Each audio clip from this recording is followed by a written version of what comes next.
I'm on my way to my neighbor because we are going to the Culturas festival in Frigiliana, which I'm very excited about and have never been before.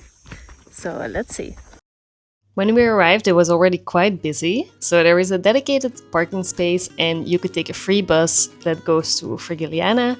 This village has actually been awarded Most Beautiful Village of Spain multiple times in a row. So I thought I'd tell you a little bit about what the Three Culture Festivals is about. Because there's actually quite a bit of history behind it, and it's not just an excuse to eat tapas and drink in the streets, although obviously that is also a very important part of the experience.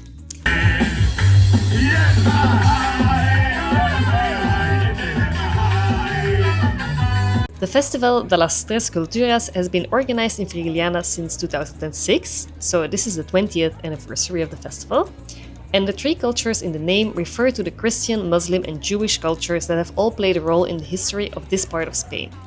Frigiliana is actually the perfect place for a festival like this because you can still see so much of that history in the village itself, especially in the old Moorish quarter. It's normally already such a beautiful place to walk around, with all the tiny cobbled streets, white houses, little staircases and passages, but during the festival the whole village completely transforms. The streets are decorated, there's music everywhere, you have people performing as you walk around, and basically every little corner seems to have something going on. One of my favorite parts is probably the artisan market, which spreads throughout the streets of the old town. There are lots of little stalls selling handmade jewelry, ceramics, leather goods, clothes, natural products, and all kinds of random things you definitely didn't come here needing but will somehow convince yourself to buy, because I bought a dress that I absolutely didn't need.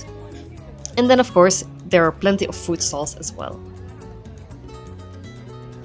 Another really big part of the festival is the Ruta de la Tapa, which is basically a tapas route through Frigiliana.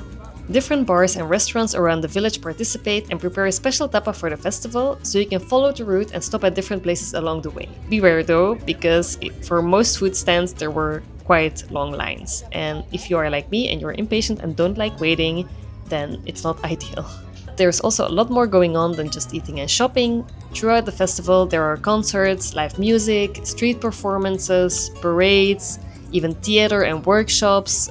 There is some kind of cinema, and you have all kinds of cultural activities. There are some bigger scheduled performances on the main stages, but there's also things happening spontaneously throughout the streets, which is probably what I like the most. If you are thinking about coming, I would definitely recommend arriving fairly early because it gets really busy. Frigiliana is a tiny mountain village with tiny streets, so thousands of extra people obviously require a bit of organization. Also bear in mind that Frigiliana is one big collection of hills, stairs and cobblestones, so wear comfortable shoes. Definitely don't come do this on high heels. Qué guapa eres. I would also definitely stay until it gets dark because I think that's when the festival has the nicest atmosphere. All the streets light up, the market is still going, there's music everywhere, everybody's outside eating and drinking, and even the smoke coming from the food stalls just adds that bit of atmosphere. It just feels completely different from visiting Frigiliana on a normal day. The nice thing is that you don't need a ticket just to come and experience the festival either. You can simply walk around, visit the market, try some tapas, and watch whatever performances you come across.